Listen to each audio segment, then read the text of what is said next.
100 యోజనాల సముద్రాన్ని నేను దాటగలనా అని సందేహిస్తున్న హనుమంతుడికి జాంబవంతుడు తన శక్తిని గుర్తు చేసినప్పుడు ఏం జరిగిందో తెలుసా?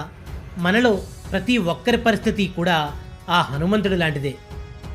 మహేంద్ర పర్వతం మీద వానర సైన్యం అంతా నిరాశతో ఉంది. సముద్రాన్ని దాటే వీరుడు ఎవరని వెతుకుతోంది. అప్పుడు జాంబవంతుడు హనుమంతుని దగ్గరికి వెళ్ళి, హనుమా, నీవెవరో నీకు తెలుసా? వాయుపుత్రుడు, అప్రతిహతమైన బలశాలివి అంటూ తన శక్తిని గుర్తు చేశాడు. ఆ క్షణమే హనుమంతుడు పర్వతం అంత ఎత్తుకు పెరిగాడు.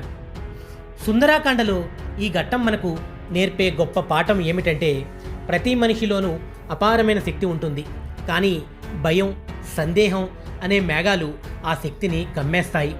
సరైన ప్రేరణ, బలమైన సంకల్పం తోడైతే ఒక సామాన్యుడు కూడా అసాధారణమైన విజయాలను సాధించగలడు.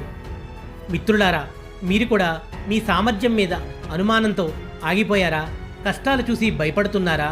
గుర్తుంచుకోండి, మీలో కూడా ఒక హనుమంతుడు ఉన్నాడు.